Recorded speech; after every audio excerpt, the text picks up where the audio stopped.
നമസ്കാരം. തന്ത്രിമാരുടെ കുടുംബ സ്വത്തല്ല ശബരിമല. മല അരയ വിഭാഗത്തെ ആരു മറന്നാലും അയ്യപ്പൻ മറക്കില്ല. ശബരിമലയുടെ യഥാർത്ഥ ഉടമസ്ഥർ ആരാണ്? ഇന്നും തീരാത്ത ഒരു തർക്കമാണത്. കാലാകാലങ്ങളായി കരിമല ക്ഷേത്രത്തിലും ശബരിമല ക്ഷേത്രത്തിലും ആരാധന നടത്തിയിരുന്നത് മലയരയ വിഭാഗം. 1902 തന്ത്രി കുടുംബം ശബരിമലയിലെ ആരാധനാ അവകാശം പൂർണ്ണമായിട്ടും ഏറ്റെടുത്തതോടെ മലയരയ വിഭാഗം പുറത്താക്കപ്പെട്ടു. ഇതാണ് നമുക്കറിയാവുന്ന ഒരു യാഥാർത്ഥ്യം എന്ന് പറയുന്നത്. പുരാതന കാലം മുതൽക്കേ ശബരിമല എന്ന് പറയപ്പെടുന്ന പുരാതന ദ്രാവിഡ ദൈവമായിരുന്ന ശാസ്താവിന്റെ ആരാധനാ കേന്ദ്രമായിരുന്നു. ശാസ്താവ് ഒരു ആദി ദ്രാവിഡ മലദൈവമായിരുന്നു. പന്തളം രാജകുമാരനായിരുന്ന മണികണ്ഠന്റെ സമാധി സ്ഥലം ഇവിടെ കാണുകയും ചെയ്യാം. ഇത് മണിമണ്ഡപം എന്ന പേരിൽ അറിയപ്പെടുന്നുണ്ട്. മാളികപ്പുറത്തമ്മ ആകട്ടെ പുരാതന ദ്രാവിഡ മാതൃദൈവമായിട്ടുള്ള കൊറ്റവൈ എന്ന് പറയപ്പെടുന്ന ഭഗവതിയായിരുന്നു എന്ന് ചൂണ്ടിക്കാണിക്കപ്പെടുന്നു. പുരാതന കാലത്തെ മാതൃദൈവാരാധന, ഊർവരത, കാർഷിക സമൃദ്ധി, ഐശ്വര്യം, യുദ്ധവിജയം തുടങ്ങിയവയുമായി ഈ ഭഗവതി ബന്ധപ്പെട്ട് കിടക്കുന്നു. ശൈവ വൈഷ്ണവ ബൗദ്ധ മതങ്ങളും അബ്രഹാമിക മതങ്ങളും ഉടലെടുക്കുന്നതിനൊക്കെ മുൻപ് ലോകത്തിൽ മാതൃദൈവാരാധന വ്യാപകമായിരുന്നു എന്ന് തന്നെ പറയാം. ധർമ്മശാസ്താവ് അഥവാ അയ്യപ്പൻ എന്നത് ഹിന്ദു ദേവനാക്കപ്പെട്ട ബുദ്ധനാണേ എന്നും ചിലർ ചൂണ്ടിക്കാട്ടപ്പെടുന്നുണ്ട്. ശബരിമല ക്ഷേത്രവും കാവുകളും കേരളത്തിലെ പല ശാസ്ത ദുർഗാക്ഷേത്രങ്ങളും അല്ലെങ്കിൽ ഹൈന്ദവ പരിണാമം പ്രാപിച്ച ആദി ദ്രാവിഡ ക്ഷേത്രങ്ങളാണ് എന്ന് ചരിത്രകാരന്മാർ അഭിപ്രായപ്പെടുന്നുണ്ട്. ശബരിമലയിലെ സ്വർണ്ണക്കൊള്ള വിവാദങ്ങളും തുടർന്ന് തന്ത്രിയുടെ ഒട്ടേറെ ചോദ്യങ്ങളുമൊക്കെ ഉയർത്തുമ്പോൾ തന്ത്രി അടക്കം അറസ്റ്റിലാവുകയും ചെയ്യുന്ന ഒരു സാഹചര്യം വരുമ്പോൾ എന്നാൽ ഇന്നും തീരാത്ത തർക്കമായിട്ട് ശബരിമലയെ സംബന്ധിച്ച ഉടമസ്ഥാവകാശ ചർച്ചകൾ പുരോഗമിക്കുന്നു എന്നുള്ളതാണ്. ആരും മനസ്സിലാക്കാത്ത, ചിലപ്പോൾ തിരിച്ചറിയാത്ത, ആർക്കും തിരിച്ചറിയുവാൻ കഴിയാത്ത യാഥാർത്ഥ്യം ഇതിനകത്തുണ്ട് എന്നുള്ളതാണ്. പക്ഷെ അതാരും ചിലപ്പോൾ സർക്കാരുകൾ പോലും തിരിച്ചറിയുന്നില്ല എന്നുള്ളത്. ഈ അമ്പലവുമായി അല്ലെങ്കിൽ ഈ ക്ഷേത്രവുമായി ബന്ധപ്പെട്ട് വരുന്ന നിർമ്മാണത്തിന്റെ പ്രാക്തന കാലം, ആ പ്രാക്തന കാലം മുതൽക്കേ നാട്ടുകാരായിട്ടുള്ള ജനങ്ങൾ അന്നവിടെ സംഘങ്ങളായി ചേർന്ന് വ്രതാനുഷ്ഠാനത്തോടെ പച്ചരിയും തേങ്ങയും നെയ്യും ഉപ്പും കുരുമുളകും ചേർന്ന നിവേദ്യങ്ങളുമായിട്ട് ക്ഷേത്രവിഹാരങ്ങളിൽ താമസിച്ചിരുന്ന ബുദ്ധഭിക്ഷുക്കൾ തീർത്ഥാടനം ചെയ്ത് നിവേദ്യങ്ങൾ നൽകി അവരുടെ ഉപദേശങ്ങൾ ശ്രവിച്ച് തിരിച്ചു വരുമായിരുന്നു എന്ന് പറയപ്പെടുന്ന ഒരു സങ്കല്പമുണ്ടായിരുന്നു. നമുക്കറിയാലോ, ഈ ബുദ്ധമതാനുയായികളുടെ അവരുടെ ആ അനുയായികളുടെ ഒരു ശരണം വിളി എന്ന് പറയപ്പെടുന്നത്, ആ ശരണം വിളിയും അയ്യപ്പ ശരണം വിളിയും തമ്മിലുള്ള സാമ്യം എന്ന് പറയപ്പെടുന്നത് ഈ വാദത്തെ ന്യായീകരിക്കുന്നതാണ്. അഗസ്ത്യമുനി ഹിന്ദുമതത്തിന്റെ പ്രചരണത്തിന് ബുദ്ധമതത്തെ നശിപ്പിക്കുന്നതിനുമായിട്ട് തമിഴ് പഠിച്ച് ബുദ്ധവിഹാരങ്ങളിൽ കടന്നുകൂടിയെന്നും അതിനെ പതിയെ താന്ത്രിക ബുദ്ധമതത്തിലേക്ക് പരിണാമപ്പെടുത്തുന്നതിന് വിവിധ ഗ്രന്ഥങ്ങളിൽ സംസ്കൃത വ്യാകരണങ്ങളിൽ പിശക് വരുന്നതിനുമൊക്കെ ഇടയാക്കിയെന്നും ഒക്കെ പിൽക്കാലങ്ങളിൽ ചില ബുദ്ധഗ്രന്ഥങ്ങളിൽ പറയപ്പെടുന്നുണ്ട് അഗസ്ത്യമുനിയുമായി ബന്ധപ്പെട്ട് വരുന്ന വിഷയങ്ങളിൽ. പിന്നീട് ഈ ബുദ്ധവിഹാരങ്ങളെല്ലാം സംബന്ധമൂർത്തി നയനാർ എന്ന സൈന്യാധിപന്റെ നേതൃത്വത്തിലുള്ള മറവപ്പട ഈ തമിഴ്നാട്ടിലെ തന്നെ ചോള രാജാക്കന്മാരുടെ പിന്തുണയോടെ തച്ചുടയ്ക്കുകയും നിരവധി സന്യാസിമാരെ ഈ മലകളിലെ വിഹാരങ്ങളിലും കേരളത്തിലെ മറ്റിടങ്ങളിലെ വിഹാരങ്ങളിലും വെച്ച് കൊന്നൊടുക്കുകയും അതിന് വർഷാവർഷം ആവർത്തനം ചെയ്ത് ഗരുഡൻ തൂക്കം പോലുള്ള അനുഷ്ഠാനങ്ങൾ ഏർപ്പെടുത്തുകയും ചെയ്തു എന്നുള്ളത് ചരിത്രമായി നിലനിൽക്കുന്നു. ക്ഷേത്രങ്ങളിലൊക്കെ താല്പര്യമില്ലായിരുന്ന ഈ ശൈവ വൈഷ്ണവ പ്രവർത്തകർ അവർ താമസിയാതെ ഈ ക്ഷേത്രങ്ങളെ ഉപേക്ഷിച്ച് മടങ്ങുകയാണ് ചെയ്യപ്പെട്ടത്. പക്ഷേ ആ കാലഘട്ടത്തിൽ ആ പ്രദേശത്ത് ജീവിച്ചിരുന്ന മലയരയർ ഈ ക്ഷേത്രത്തിൻ്റെയൊക്കെ ആരാധനകൾ തുടർന്നു പോന്നു എന്നാണ് പറയപ്പെടുന്നത്. പിന്നീട് വളരെ കാലം കഴിഞ്ഞ്, അതായത് 16-ാം നൂറ്റാണ്ടിൽ ഗുപ്ത സാമ്രാജ്യ കാലത്ത് ഹിന്ദുമതത്തിന് പുത്തനുണർവുണ്ടാവുകയും ശൈവ വൈഷ്ണവ പ്രസ്ഥാനങ്ങൾ ഒന്നാവുകയും ഇന്ത്യയിലുള്ള നിരവധി നാട്ടുദൈവങ്ങളെയും അവരെ ചുറ്റിപ്പറ്റിയുള്ള കഥകളും മറ്റുമൊക്കെ ഹിന്ദുമതത്തിലേക്ക് സ്വാംശീകരിക്കപ്പെടുകയും ചെയ്യുന്ന സമയത്താണ് ഈ ക്ഷേത്രവും ഹിന്ദുക്കൾ കൈവശപ്പെടുത്തുന്നത്. മലയരയർ ഈ സമയത്ത് ഈ ക്ഷേത്രങ്ങളുടെ പൂർണ്ണ അവകാശികളായിരുന്നു എന്നുള്ളതാണ് യാഥാർത്ഥ്യം. പന്തളം രാജവംശം ഈ സമയത്തിനുള്ളിൽ ക്ഷത്രിയരാക്കപ്പെടുകയും ബുദ്ധഭിക്ഷുക്കൾക്ക് അവരുടെ സംരക്ഷകനെ നഷ്ടപ്പെടുകയും ചെയ്യുന്ന ഒരു സ്ഥിതിവിശേഷം ഉണ്ടായി. ഇതൊക്കെയാണെങ്കിലും ശബരിമല തീർത്ഥാടനം എന്ന് പറയപ്പെടുന്ന അതിനുശേഷവും കാലങ്ങളോളം ഇങ്ങനെ തുടർന്നു പോയിക്കൊണ്ടേയിരുന്നു എന്നുള്ളതാണ്. ഇന്നത്തെ ഈ ഒരു വല്ലാത്ത തത്രപ്പാടിലല്ല എന്ന് മാത്രം. അതിനൊക്കെ ശേഷം കാലങ്ങൾ കഴിഞ്ഞു. 2008 സുപ്രീം കോടതിയിൽ നൽകിയ സത്യവാങ്മൂലത്തിൽ പറയുന്നുണ്ട് കേരള സർക്കാർ ഇത് പുരാതന കാലത്ത് ബുദ്ധക്ഷേത്രമാണ് എന്ന് പറഞ്ഞിരിക്കുന്നു. കേരള ഹൈക്കോടതിയിൽ വാവരുടെ പിൻഗാമി സമർപ്പിച്ച തെളിവുകൾക്ക് ഏകദേശം 1708 വർഷത്തോളം കാലപ്പഴക്കമുണ്ട് എന്ന് കണക്കാക്കപ്പെട്ടിട്ടുമുണ്ട്. വർഷങ്ങളുടെ ബന്ധമാണ് ഞാൻ ഈ പറയുന്നത്.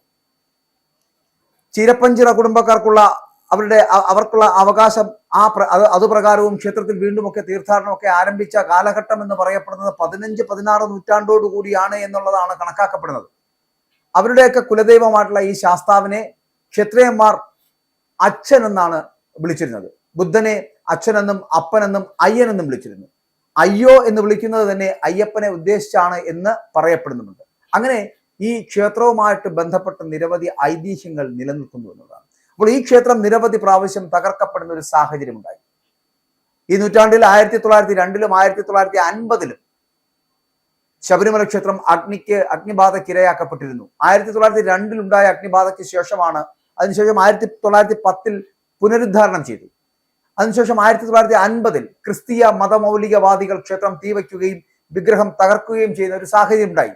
തുടർന്ന് പുനരുദ്ധാരണം നടത്തിയാണ് ഇന്നത്തെ ഈ പഞ്ചലോഹ വിഗ്രഹം എന്ന് പറയുന്നത് ഏതാണ്ട് സ്വർണം എന്ന് തന്നെ പറയാൻ പറ്റുന്ന തരത്തിലുള്ള വിഗ്രഹം അത് നിർമ്മിച്ച് പ്രതിഷ്ഠ നടത്തിയത്. ചെങ്ങന്നൂരിലെ പ്രസിദ്ധ വിശ്വകർമ്മ കുടുംബമായിട്ടുള്ള തട്ടാവള കുടുംബത്തിലെ അംഗങ്ങളായിരുന്ന നീലകണ്ഠ പണിക്കരും അയ്യപ്പ പണിക്കരും ചേർന്നാണ് തകർത്ത വിഗ്രഹത്തിന്റെ അതേ മാതൃകയിലുള്ള നിലവിൽ നമ്മളിപ്പോൾ കാണുന്ന വിഗ്രഹം നിർമ്മിച്ചു നൽകിയത് എന്നുള്ളതാണ്. 1951 മെയ് മാസം 17-ന് പുനഃപ്രതിഷ്ഠ നടത്തുകയും ചെയ്തു. ഇങ്ങനെ ഒരു വലിയ ചരിത്രം നമ്മുടെ മുമ്പിൽ കിടപ്പുണ്ട് ഈ ശബരിമല ക്ഷേത്രവുമായി ബന്ധപ്പെട്ട്. അവിടെയാണ് നമ്മൾ ഈ തന്ത്രിമാരുടെയും മന്ത്രിമാരുടെയൊക്കെ ഇടപെടലിലൂടെ സ്വർണ്ണക്കൊള്ള ശബരിമലയിൽ നടന്നുകൊണ്ടിരിക്കുന്ന വിഷയം വലിയ വാർത്തയും വിവാദവും ഒക്കെ ആയിരുന്നു. അപ്പോൾ അവിടെ തന്ത്രിയിലേക്ക് എത്തപ്പെടുമ്പോൾ അയ്യപ്പന്റെ പൂർണ്ണമായിട്ടുള്ള അധികാരമോ അല്ലെങ്കിൽ ശബരിമല എന്ന് പറയപ്പെടുന്ന ക്ഷേത്രമോ ഒരു തന്ത്രി കുടുംബത്തിന് അവകാശപ്പെട്ടതാണോ എന്നുള്ള ചോദ്യം പൊതുസമൂഹത്തിലെ ഭൂരിപക്ഷം പേരും ചോദിക്കുന്നുണ്ട്. ഒരു ചെറിയ വിഭാഗം എപ്പോഴും മാറി നിൽക്കുമെന്നുള്ള കാര്യത്തിൽ തർക്കമില്ല. എന്നാൽ ഇപ്പോൾ ഇവിടെ തന്ത്രിയുടെ അറസ്റ്റോടു കൂടിയാണ് ഈ ചർച്ചകൾ വീണ്ടും സജീവമാകുന്നത്. 1902 മുതലാണ് താഴമൺ മഠങ്കാർ ശബരിമലയുടെ പൂജാരിമാരായിട്ട് വരുന്നത്. എന്നാൽ ശബരിമലയിലെ തന്ത്രി സ്ഥാനം BC 100-ൽ പരശുരാമൻ വഴി തങ്ങൾക്ക് സിദ്ധിച്ചതാണ് എന്ന് താഴമൺ കുടുംബത്തിന്റെ അവകാശവാദങ്ങൾ ഇവിടെ നിരത്തുകയാണ്. ഐക്യ മലയര മഹാസഭയുടെ ജനറൽ സെക്രട്ടറി PK സജീവ് എഴുതിയ ശബരിമല അയ്യപ്പൻ മലയരയ ദൈവം എന്ന പുസ്തകത്തിൽ ഇത്തരം കാര്യങ്ങൾ വളരെ വ്യക്തമായിട്ട് പ്രതിപാദിക്കുന്നുണ്ട് എന്നുള്ളതാണ്. പുസ്തകത്തിൽ ശബരിമലയുടെ ആദ്യ പൂജാരി കരമലയരയാണെന്നും 1902 മുതലാണ് താഴമൺ മഠങ്കാർ ശബരിമലയുടെ പൂജാരിമാരായി വരുന്നത് എന്നും ചരിത്രരേഖകൾ ചൂണ്ടിക്കാട്ടിക്കൊണ്ട് അതിനകത്ത് രേഖപ്പെടുത്തുകയും ചെയ്തിട്ടുണ്ട്. മലയരയന്മാരുടെ തേനഭിഷേകം ഈ പുതിയ താഴമൺ കുടുംബക്കാർ വന്നതോടുകൂടിയാണ് ആ തേനഭിഷേകം നിർത്തിവെച്ചത്. മലയരയർ എന്നിട്ടും പൊന്നമ്പലമേട്ടിൽ ജ്യോതി തെളിയിക്കുന്നത് തുടർന്നു വന്നുവെന്നും അവകാശവാദങ്ങൾ ഉയരുന്നുണ്ട്. ഇന്ന് നമുക്ക് മകരവിളക്ക് കാലത്ത് കാണാൻ കഴിയുന്ന ആ പൊന്നമ്പലമേട്ടിലെ ജ്യോതി തെളിയിക്കൽ എന്ന് പറയപ്പെടുന്നത് നടത്തി വരുന്നത് മലയരയർ തന്നെയാണ് എന്നുള്ളതാണ്. അതിന് അല്ലെങ്കിൽ അവിടുത്തെ ആരാധനകൾ നടത്തി വരുന്നത് അവരാണ് എന്ന് തന്നെയാണ് പറയേണ്ടി വരുന്നത്. അപ്പോൾ ഇതുമായിട്ടൊക്കെ ബന്ധപ്പെട്ട് നിരവധി ചർച്ചകളാണ് കേരളത്തിൽ നടന്നത്. ക്ഷേത്രം ഈ ശബരിമല ക്ഷേത്രം എന്ന് പറയപ്പെടുന്ന തന്ത്രി കുടുംബം ഉൾപ്പെടുന്ന ബ്രാഹ്മണർ തട്ടിയെടുത്തു എന്നാണ് പറയപ്പെടുന്നത്. അപ്പോൾ ക്ഷേത്രം തങ്ങൾക്ക് തിരിച്ചു വേണമെന്ന് ആവശ്യപ്പെട്ടുകൊണ്ട് ഐക്യ മലയരയ സഭ രംഗത്ത് വരികയുണ്ടായി. ഈ ശബരിമല ക്ഷേത്രം ബ്രാഹ്മണവൽക്കരിച്ചതാണ് എന്നും 41 ദിവസത്തെ വ്രതവും 18-ാം പടിയുമെല്ലാം പിന്നീട് ബ്രാഹ്മണർ തട്ടിയെടുത്തതാണ് എന്നുമാണ് മലയരയരുടെ വാദം എന്ന് പറയുന്നത്. നിലവിലെ ഈ പറയുന്ന ശബരിമലയിൽ നിലനിൽക്കുന്ന ആചാരങ്ങൾ മിക്കവയും മുമ്പ് മലയരയ വിഭാഗം പിന്തുടർന്നു പോയിരുന്ന ആചാരങ്ങളുടെ ലംഘനമാണ് എന്ന് തന്നെയാണ് മലയരയർ ചൂണ്ടിക്കാട്ടുന്നത്. മലയരയ ചരിതമനുസരിച്ചിട്ട് ചോള രാജാവായിട്ടുള്ള ഉദയനന്റെ സൈന്യം ശബരിമല അടങ്ങുന്ന പ്രദേശം കീഴടക്കാൻ വരുന്നതിനെ ചെറുക്കാൻ മണികണ്ഠൻ തയ്യാറെടുക്കുന്നു. അന്ന് പടനയിക്കാൻ എരിമേലിയിൽ എത്തിയപ്പോൾ അയ്യപ്പന് ചുറ്റും കൂട്ടാളികൾ നൃത്തം വെച്ച് പാട്ടുപാടിയതാണ് പിൽക്കാലത്ത് എരിമേലി പേട്ടതുള്ളലായത് എന്നാണ് മലയരയന്മാരുടെ മറ്റൊരു വാദം. അപ്പോൾ ശബരിമലയിൽ വിരിവയ്ക്കുന്നതും അരിയുണ്ടയേറും കല്ലിടാങ്കുന്നിന്റെയും ഐതിഹ്യങ്ങൾ സവർണ പുസ്തകമായിട്ടുള്ള ഭൂതനദോ ഉപാഖ്യാനത്തിൽ പരാമർശിക്കുന്നില്ലെന്നും എന്നാൽ മലയരയർക്കിടയിൽ പ്രചരിക്കുന്ന വായ്മൊഴികളിൽ ഇത് കൃത്യമായി പറഞ്ഞു പോകുന്നുണ്ട് എന്ന് തന്നെയാണ് സജീവ് തന്റെ പുസ്തകത്തിൽ വിവരിക്കുന്നത്. അപ്പൊ മലയരയർ വാസിക്കുന്ന 18 മലകളുടെ അടയാളങ്ങളാണ്, അല്ലെങ്കിൽ ആ 18 മലകളുടെ അടയാളമായിട്ടാണ് ശബരിമലയിലെ 18-ാം പടി എന്ന് പറയപ്പെടുന്നു. ഇതിലെ ആദ്യത്തെ പടിയിൽ കരിമല അരയൻ വക എന്ന് എഴുതിയിട്ടുണ്ട് എങ്കിലും പിന്നീട് അത് സ്വർണം പൂശിയ സമയത്ത് മറിച്ചിട്ടതാണ് എന്നും ഇതിലൂടെ മലയരയരുടെ ചരിത്രം ഇരുളടഞ്ഞു പോയതാണ് എന്നും ആ പുസ്തകത്തിൽ സജീവൻ പ്രതിപാദിക്കുന്നുമുണ്ട്. അപ്പോൾ താഴമൺ കുടുംബത്തിന് കേവലം 100 വർഷം മാത്രം ലഭിച്ച അവകാശമാണ് ഇപ്പോൾ തുടർന്നു പോരുന്നത് എന്നും, മറിച്ച് മലയരയ സമുദായത്തിന് ഇതിനു മുമ്പേ തന്നെ ശബരിമല ആചാരങ്ങളിൽ അധികാരമുള്ളതായിട്ടും പറയപ്പെടുന്നുണ്ട്.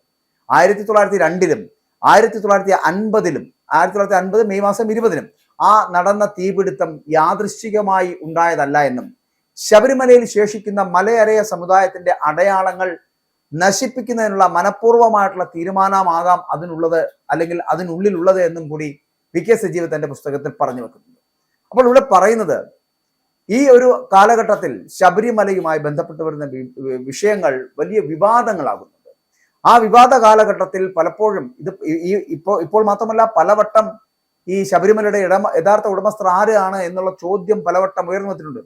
പന്തളം കൊട്ടാരവുമായി ബന്ധപ്പെട്ട് വരുന്ന വിഷയങ്ങൾ, അതിനുശേഷം താഴമൺ കുടുംബവുമായി ബന്ധപ്പെട്ട് വരുന്ന വിഷയങ്ങളൊക്കെ ഉണ്ടാകുമ്പോഴും മലയരയ വിഭാഗത്തെ മറന്നുകൊണ്ടുള്ളൊരു യാത്ര എന്ന് പറയപ്പെടുന്നത് പക്ഷെ ചരിത്രത്തിന് സാധ്യമല്ല എന്നുള്ളതാണ്.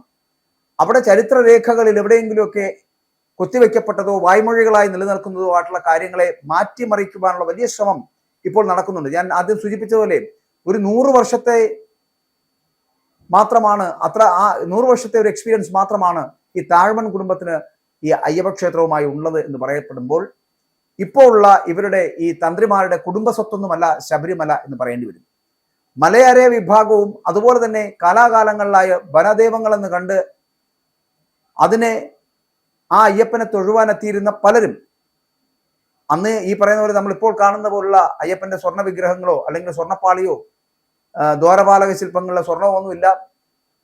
അങ്ങ് വനത്തിൽ വസിക്കുന്ന ഒരു അയ്യപ്പൻ ചെറിയൊരു അമ്പലമായി മാത്രം കുടികൊള്ളുന്ന ഒരു അവസ്ഥയിൽ ആ അയ്യപ്പനെ കാണുക എന്നൊരു ലക്ഷ്യത്തോടു കൂടി മാത്രം മല കയറുന്ന അയ്യപ്പ ഭക്തന്മാരെയാണ് അന്ന് കാണാൻ കഴിഞ്ഞിരുന്നതെങ്കിൽ, ഇന്ന് പണത്തിന്റെ ഹുങ്കിൽ വിരാജിക്കുന്ന തന്ത്രിമാരും മന്ത്രിമാരും ദേവസ്വം ഉദ്യോഗസ്ഥന്മാരും ഒക്കെ അടങ്ങുന്ന ഒരു ശബരിമലയാണ് നമുക്ക് കാണാൻ കഴിയുന്നത്.